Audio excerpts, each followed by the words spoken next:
Me llamo Camille Carter y tengo 33 años. La noche en que mi hermana anunció que iba a tener su cuarto bebé, mi familia no preguntó cómo me sentía.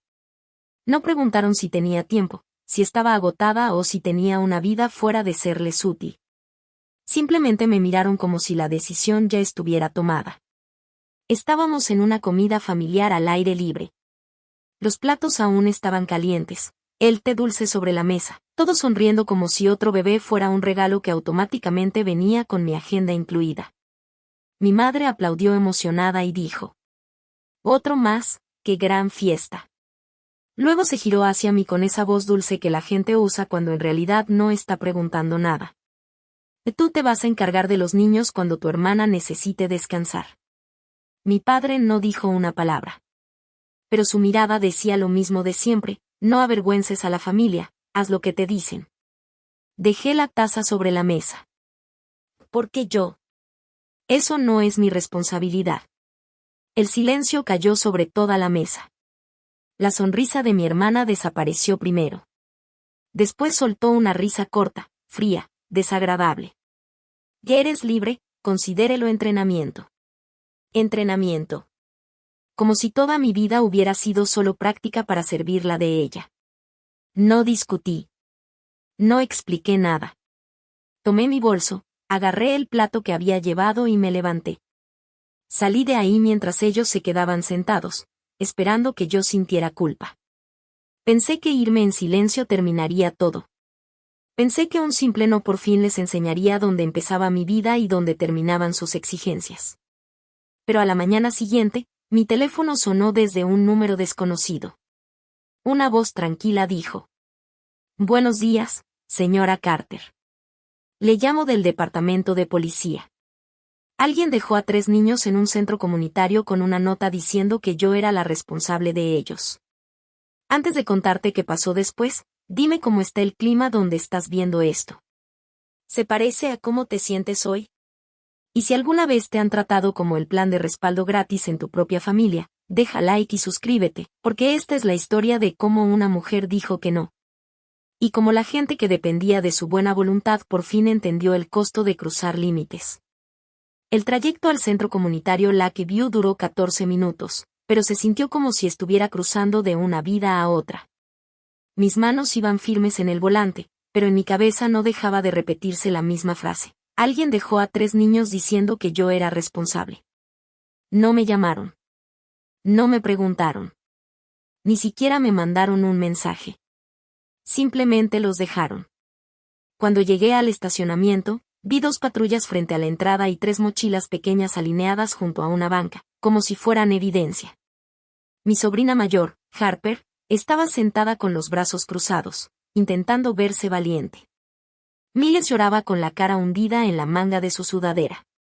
Y la pequeña Chloe dormía recargada en una trabajadora del centro, con esa expresión de alguien que ya había escuchado demasiadas excusas de adultos. El oficial Briggs se presentó con voz tranquila y mirada cansada. Me preguntó si yo era Camille Carter. Dije que sí. Entonces me mostró la nota.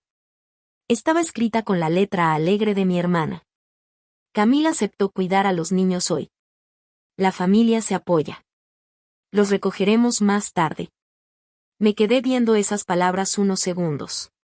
Porque no eran solo una mentira. Eran una trampa disfrazada de favor. Saqué mi teléfono y le mostré al oficial Briggs los mensajes de la noche anterior. Ahí estaba mi mamá diciendo que yo me encargaría de los niños. Mi hermana diciendo que yo era libre y que esto era entrenamiento. Y mi respuesta: Clara, eso no es mi responsabilidad. Yo nunca acepté cuidarlos. El oficial Briggs leyó la pantalla, luego miró la nota otra vez. Y algo cambió en su expresión. Dejó de tratarlo como un malentendido familiar, y empezó a tratarlo como lo que realmente era: un reporte formal. Le pedí al oficial que dejara por escrito que yo nunca había aceptado tener la custodia de los niños. También le pedí al empleado del centro comunitario que diera su declaración. Los niños habían sido dejados antes de que el lugar abriera, sin ningún adulto responsable esperando por mí. Mi hermana y su esposo llegaron 40 minutos después, haciendo ruido incluso antes de entrar. Marisa entró rápido, sosteniéndose el vientre y llorando, diciendo que el estrés era peligroso para el bebé. Trevor venía detrás con lentes oscuros, como si el edificio entero fuera suyo. Señaló hacia mí y dijo: «Ahí está, la tía que llama a la policía por unos niños». Yo no levanté la voz. Solo miré al oficial Briggs y dije: «Por favor, agregue eso al reporte». Mi madre, Elaine, llegó después, y luego mi padre, Víctor. En cuanto entraron, el ambiente cambió. Mi padre llevaba años siendo el hombre respetado del vecindario. De esos que hablan como si siempre tuvieran la razón solo por el tono. Le dio la mano al oficial y dijo: «Es un malentendido familiar. Mi hija se altera fácilmente». Casi me reí. No porque fuera gracioso, sino porque por fin estaba viendo el mecanismo completo en acción. No necesitaban la verdad. Solo necesitaban que todos creyeran que yo era el problema. El oficial Briggs escuchó con calma y respondió: «Dejar a menores en una instalación pública con una persona que no aceptó supervisarlos no es un malentendido». El silencio que siguió fue pesado, pero claro. El llanto de Marisa bajó. Trevor dejó de sonreír. Mi madre me miró como si hubiera traicionado a la familia por dejar que los hechos hablaran. La cara de mi padre se tensó. Él entendía que el oficial no se iba a dejar convencer. Me agaché frente a Harper, Miles y Chloe. Les dije en voz baja: «Ustedes no hicieron nada mal. Los adultos sí. Y yo no voy a permitir que los usen como escudo». Me levanté, miré a mi hermana y dije: «De ahora en adelante, cualquier cosa se habla por mensaje. Nada de dejar niños sin aviso, sin acuerdo, ni suposiciones». Marisa bufó, molesta. «Me estás castigando por ser mamá». La miré sin levantar la voz. No. Me estoy negando a hacerlo sin mi consentimiento». Trevor se inclinó lo suficiente como para que pudiera oler su café mezclado con enojo. «¿Crees que esto te hace ver fuerte?», me dijo. «Solo te ves amargada». Le sostuve la mirada por un segundo y, por primera vez esa mañana, sonreí. «Entonces asegúrate de escribir bien mi nombre cuando cuentes la historia», le respondí. Me fui antes de que intentaran arrastrarme otra vez al círculo de culpa. Pero esa misma noche, cuando empecé a hacer llamadas para protegerme, descubrí algo peor. El centro comunitario no había sido el primer lugar donde habían usado mi nombre. Solo había sido el primero en llamar a la policía. A las 7 de la noche ya estaba sentada en mi cocina. La laptop abierta, un cuaderno a un lado y un café recalentado 2 veces, que ni siquiera había tocado. Empecé con la primaria de Harper, esperando una conversación incómoda y quizá un formulario de emergencia. Pero la secretaria se detuvo cuando dije mi nombre. «Ah, sí, señorita Carter», dijo. «Usted aparece como persona principal de recogida si los padres no están disponibles». «Principal. No emergencia». «Principal». Le pedí que me enviara todos los documentos que tenían. Después llamé al preescolar de Miles. Lo mismo, yo figuraba como autorizada para recogerlo, contacto de respaldo y apoyo entre semana. Luego llamé a la clínica pediátrica de Chloe, y sentí un vacío en el estómago cuando la recepcionista dijo: «La tenemos registrada como cuidadora autorizada para citas cuando los padres no puedan asistir». Yo nunca había firmado nada de eso. A las 9 de la noche, mi correo ya tenía 3 archivos PDF esperándome. Abrí el primero. Mi nombre estaba ahí, escrito con una letra que intentaba parecerse a la mía, pero fallaba en todo. La C y Camille estaban deformadas. El apellido demasiado rígido. Era obvio, no habían firmado, habían copiado trazos. El segundo documento traía mi teléfono, mi dirección, y una frase que jamás había escrito. Camille Carter ha aceptado apoyar el cuidado continuo de los niños durante el embarazo y la recuperación posparto. Continuo. Esa palabra me heló la piel. No era un día. No era ayuda ocasional. Era un intento de convertirlo en algo permanente. Estaban construyendo un historial en papel para convertirme en una segunda madre, sin preguntarme nunca. Mi teléfono empezó a vibrar antes de que pudiera procesar todo. El chat familiar explotó. Mi mamá escribió: Camille, tu hermana está embarazada y asustada. Deja de hacerlo todo sobre ti. Mi papá escribió: una familia de verdad no necesita papeles. Trevor escribió: tú querías ser independiente y soltera. Felicidades. Ahora todos saben qué clase de tía eres. Y luego Marisa mandó un audio. Lo reproduje una sola vez. Su voz sonaba quebrada, exagerada, como si estuviera actuando. No puedo creer que me hayas humillado frente a la policía, con mis hijos viendo todo. Ojalá estés orgullosa de ti. No respondí. Ya había aprendido algo, cada respuesta se convertía en un arma en sus manos. En lugar de eso, hice capturas de pantalla. Guardé el audio. Descargué los documentos. Después busqué a una abogada de familia que manejara acoso, límites de custodia y documentos falsos de autorización.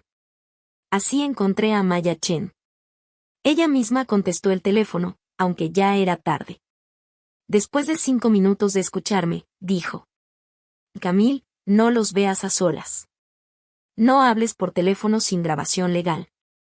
Y no aceptes a los niños bajo tu cuidado a menos que estés dispuesta a asumir toda la responsabilidad. Luego añadió: mañana enviamos una carta. Por primera vez en todo el día, sentí que podía respirar. Maya me explicó que los documentos quizá aún no eran un caso criminal, pero sí eran lo bastante serios para dejar un rastro legal. Dijo algo que me quedó muy claro. La gente como mi familia depende de la confusión. Mezclan amor, obligación, culpa y papeleo hasta que ya no puedes distinguir dónde termina una cosa y empieza la otra. Vamos a volver el límite aburrido y oficial, me dijo. Así se gana contra el caos emocional. A la mañana siguiente, Maya envió cartas certificadas a Marisa, Trevor, Elaine y Víctor. El lenguaje era educado, limpio, pero tan firme que cortaba como vidrio. Nunca acepté el cuidado continuo de los niños. Nunca autoricé que me registraran como cuidadora principal. Exijo que mi nombre sea eliminado de cualquier escuela, guardería, clínica o registro de actividades. Cualquier intento futuro de dejar menores bajo mi responsabilidad sin consentimiento por escrito será documentado y reportado. Mi mamá llamó 12 veces después de recibirla. Mi papá me mandó un mensaje. Metiste a un abogado en asuntos de familia. Le respondí una sola vez. Tú metiste mi nombre en documentos legales. Después de eso, los silencié a todos. Por 2 días hubo silencio. Y por un momento casi me engañé pensando que la carta había funcionado. Casi pensé que, por fin, la vergüenza les había llegado. Pero el miércoles por la tarde, mientras yo me preparaba para una junta de emergencia en el hospital pediátrico donde trabajaba, recepción me llamó a mi oficina. La recepcionista sonaba incómoda. Camille, hay un hombre en el vestíbulo con 3 niños. Dice que son tuyos. Recuerdo haber caminado hacia el lobby con mi gafete todavía prendido al saco y mis notas de la junta en la mano. Hay lugares donde el drama familiar ya se siente fuera de lugar.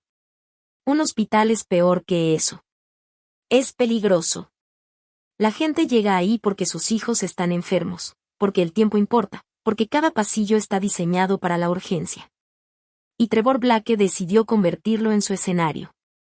Estaba cerca del área de seguridad con Harper, Miles y Chloe alrededor. Chloe tenía un zapato desatado y un peluche arrastrando por el piso. Miles tosía en la manga. Harper se veía incómoda, lo suficientemente grande para entender que los adultos los estaban mirando, pero no lo suficiente para detener nada. Trevor sonrió al verme. Ahí está, dijo en voz alta. La tía Camille, la profesionista que tiene tiempo para los hijos de todos menos para su propia sangre. El guardia de seguridad me miró a mí, luego a él. Yo bajé la voz. No son mis hijos. No acepté cuidarlos. Ya se le notificó legalmente que no haga esto. Trevor se rió y levantó su teléfono. Repítelo para la cámara. Y empezó a grabar antes de que yo pudiera reaccionar. Miren a todos, dijo. Mi esposa embarazada está en casa enferma y su hermana se niega a ayudar con 3 niños por unas horas en un hospital pediátrico, de todos los lugares. En ese momento entendí algo muy claro, no era impulsivo. Era calculado. Creía que la vergüenza pública me iba a doblar. Se le olvidó un detalle importante. Estaba parado dentro de un hospital, rodeado de cámaras de seguridad, registros de acceso, testigos, protocolos, y gente entrenada para documentar cada incidente con precisión.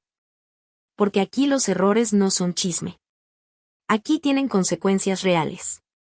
Me giré hacia el guardia y le dije: por favor, contacte a la seguridad del hospital y no permita que este hombre deje a estos niños aquí.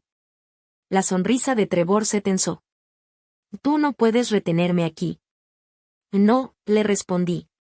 Pero tampoco puedes abandonar menores en un hospital y fingir que yo acepté hacerme cargo. Mi supervisora llegó 2 minutos después. Era una mujer que me había visto manejar apagones, falta de camas, ambulancias saturadas y padres al borde del colapso por miedo. Pero nunca había visto a mi familia. Trevor intentó cambiar el tono, hacerse el amable. Dijo que yo estaba exagerando, que era algo privado, que yo había prometido ayudar. Mi supervisora miró a los 3 niños, luego al teléfono de él, y después a mí. Señor Blake, dijo firme. Esto es un hospital, no un punto de entrega. Está interrumpiendo las operaciones e involucrando a menores en un conflicto de adultos. Tiene que retirarse con sus hijos ahora. Trevor bajó un poco el teléfono. Por primera vez, su seguridad se quebró un poco. Mi esposa está embarazada, dijo. Mi supervisora no dudó. Entonces sus hijos necesitan una solución responsable. Esa responsabilidad es suya. Seguridad lo escoltó hacia la salida mientras él gritaba que yo me iba a arrepentir de humillarlo. Harper volteó a verme al irse. No estaba enojada, estaba confundida. Y eso dolía más que cualquier amenaza. Quise correr tras ella. Quise decirle que la quería, que nada de esto era su culpa, que los adultos estaban fallando de una forma que ella entendería muchos años después. Pero me quedé donde estaba.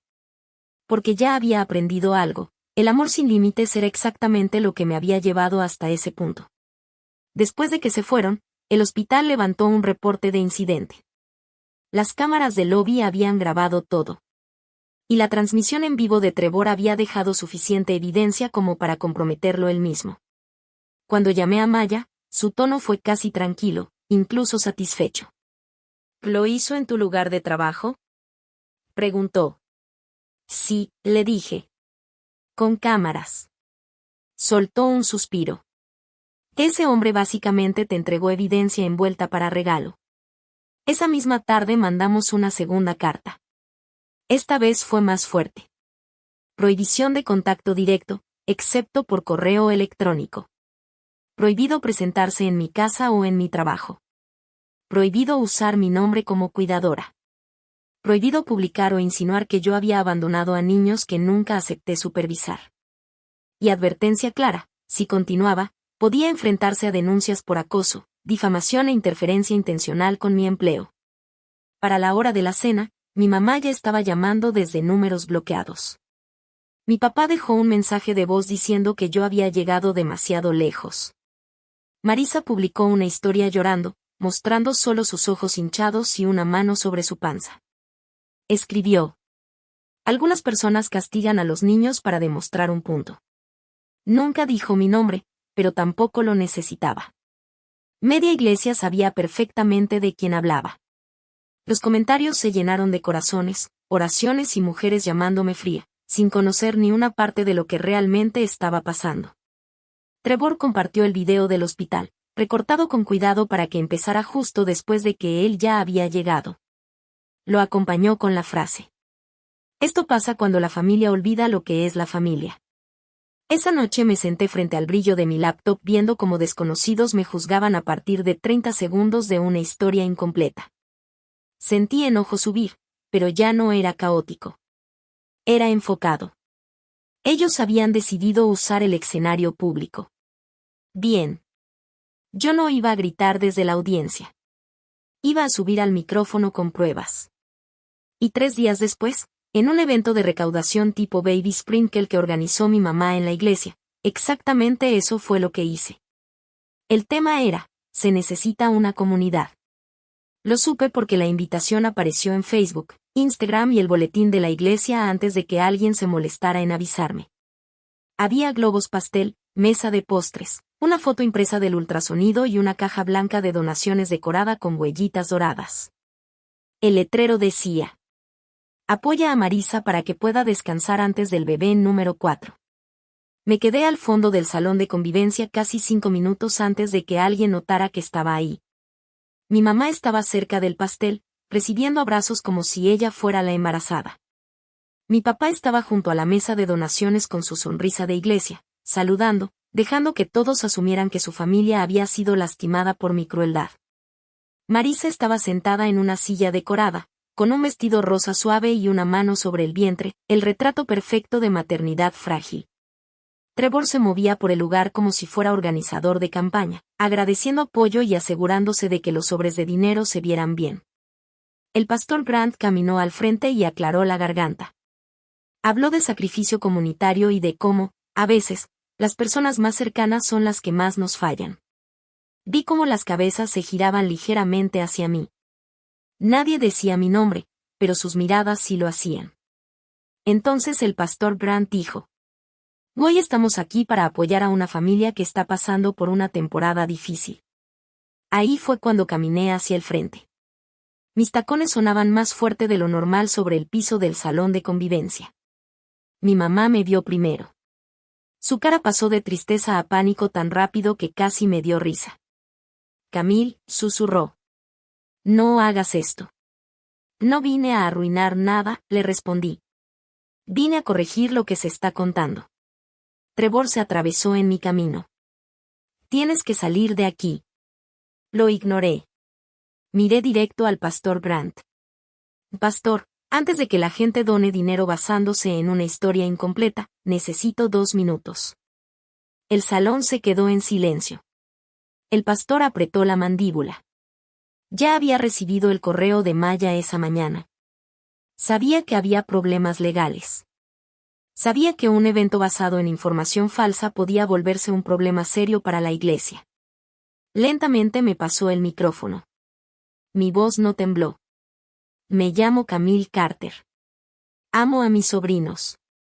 He comprado útiles escolares, pagado campamentos de verano, despensa, reparaciones de auto, y he estado presente en cumpleaños, enfermedades, recitales y emergencias.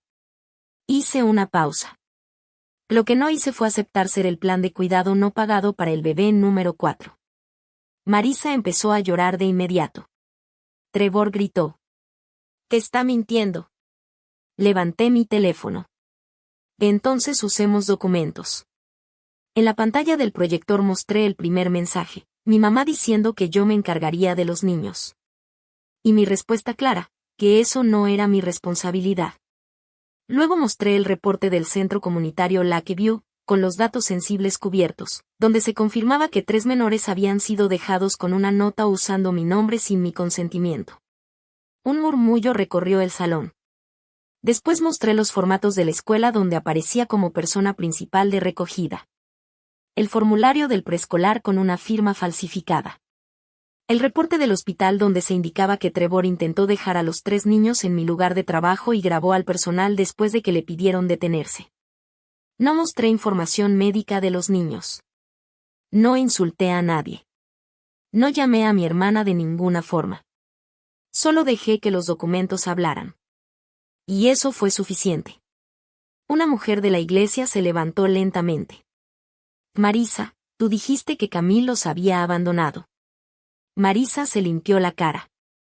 Los abandonó emocionalmente. Trevor explotó. Esto es un asunto privado de familia. Desde el fondo del salón, un hombre preguntó. ¿De entonces, por qué están recaudando dinero público para esto? El ambiente cambió. La compasión empezó a volverse duda. Luego mostré la última diapositiva. No era lo suficientemente detallada como para exponer a los niños, pero sí mostraba categorías y totales de los últimos 5 años. Supermercado. Uniformes escolares.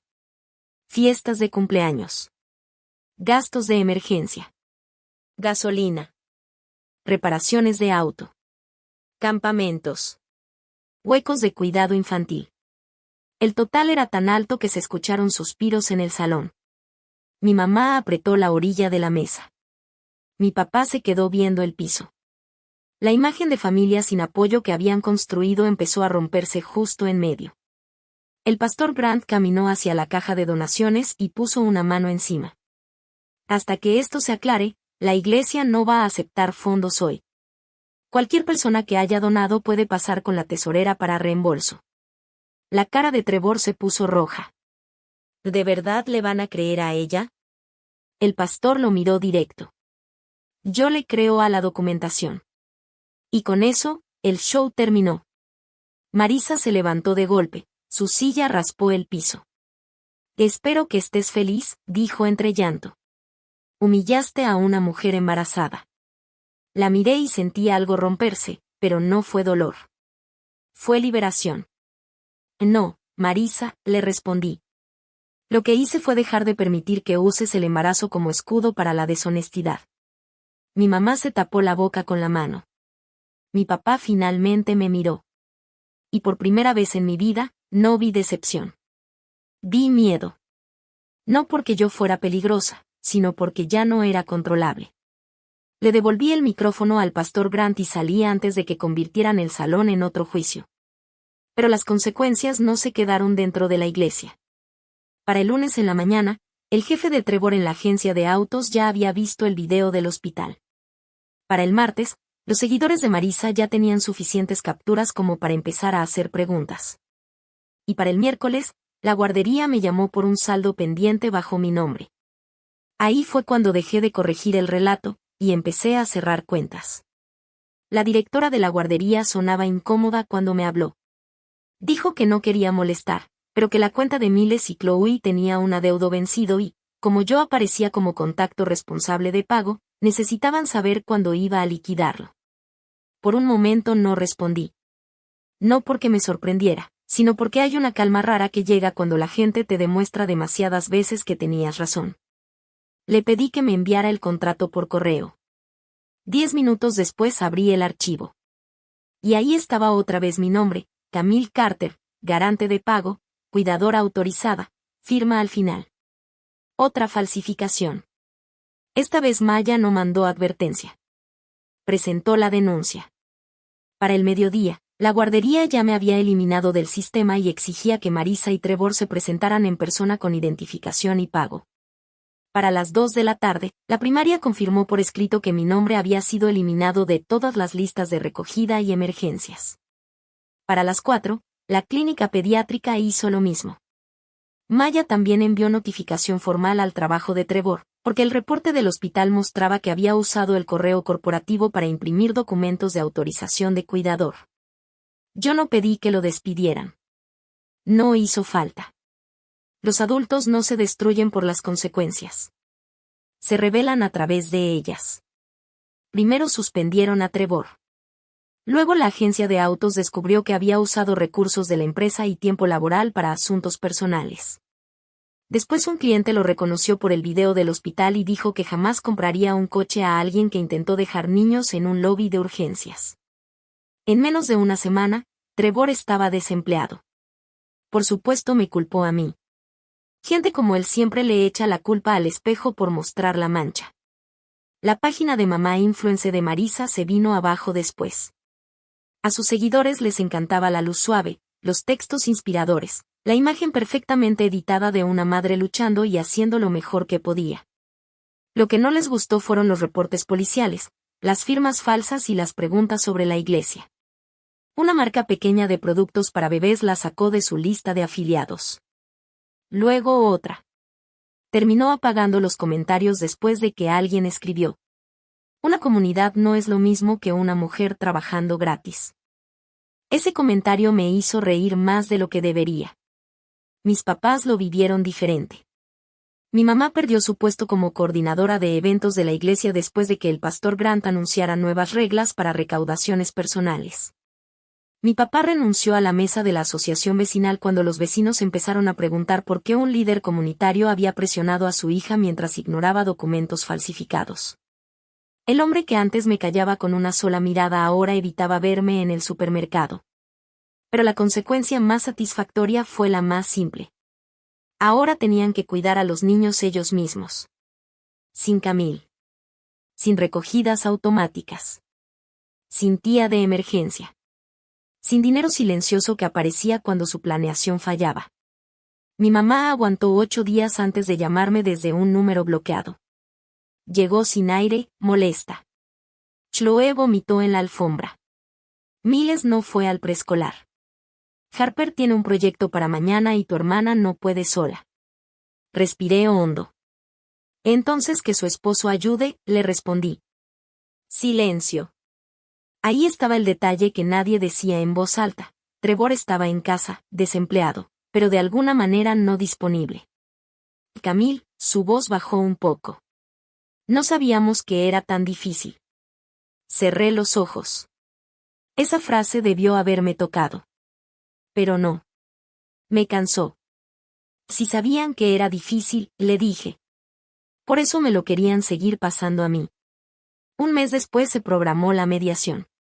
Maya se sentó a mi lado. Del otro lado estaban Marisa, Trevor, Elaine y Víctor, con un abogado que ya parecía cansado de decirles que se quedaran callados. Pero no escuchaban.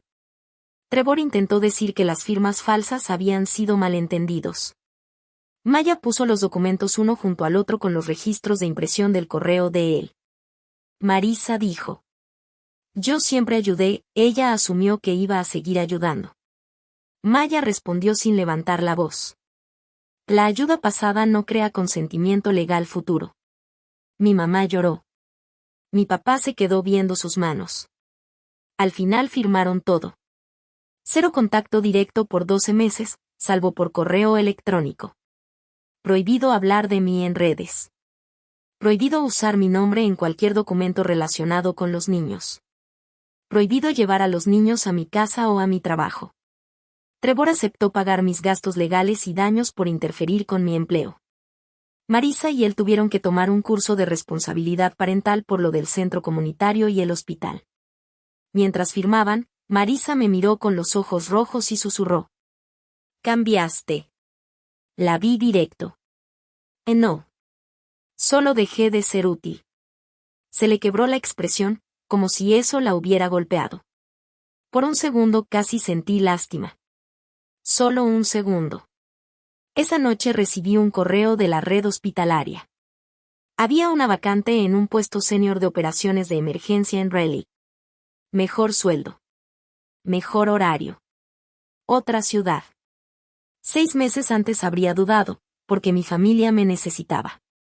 Esa noche acepté la entrevista antes de que la culpa despertara. 2 semanas después, me hicieron la oferta. La noche antes de mudarme, mi teléfono sonó desde un número desconocido. Contesté sin pensarlo mucho. Era la voz de mi mamá. Pequeña. Y al mismo tiempo afilada. ¿De verdad vas a abandonar a tu familia por unos problemas de cuidar niños? Miré alrededor de mi departamento medio vacío. Las cajas estaban etiquetadas, libros, cocina, oficina, libertad. No, respondí. Me voy porque por fin entendí que nunca fueron solo problemas de babysitting. Raleigh era silenciosa de una forma que al principio se sentía rara. La primera mañana en mi nuevo departamento desperté antes de la alarma, como si mi cuerpo todavía estuviera programado para crisis. Alcancé el teléfono esperando llamadas perdidas, emergencias, culpas, exigencias, alguien pidiendo un aventón, un pago, una recogida, una disculpa que ni siquiera me correspondía. No había nada. Solo un correo de mi nueva supervisora dándome la bienvenida al equipo regional de operaciones y una alerta del clima diciendo que en la tarde iba a llover. Hice café y me quedé en la ventana viendo la ciudad moverse sin necesitar nada de mí. Primero se sintió extraño. Luego se sintió bonito. Pasaron 6 meses. El trabajo era demandante, pero de una forma honesta. Cuando un hospital necesitaba coordinación, Era porque había niños enfermos y el sistema importaba, no porque adultos se negaran a organizar su propia vida. Hice nuevos amigos. Empecé a hacer caminatas los sábados en la mañana. Compraba despensas sin calcular si mi hermana iba a pedir la mitad. Dormía toda la noche. Aprendí que la paz puede sentirse aburrida cuando vienes del caos. Y luego entiendes que ese aburrimiento es un lujo. Yo seguía queriendo a Harper, Miles, Chloe y al nuevo bebé, un niño llamado Owen. Eso nunca cambió. Lo que cambió fue la forma. Les mandaba regalos por paquetería. Aporté a un fondo para la universidad que Maya estructuró para que sus padres no pudieran tocarlo.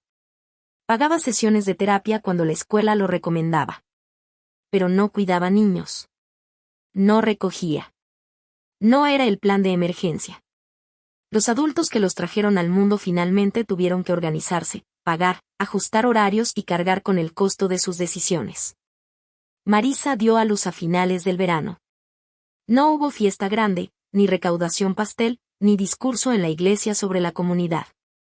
El anuncio del bebé tuvo likes educados, y muy pocos comentarios.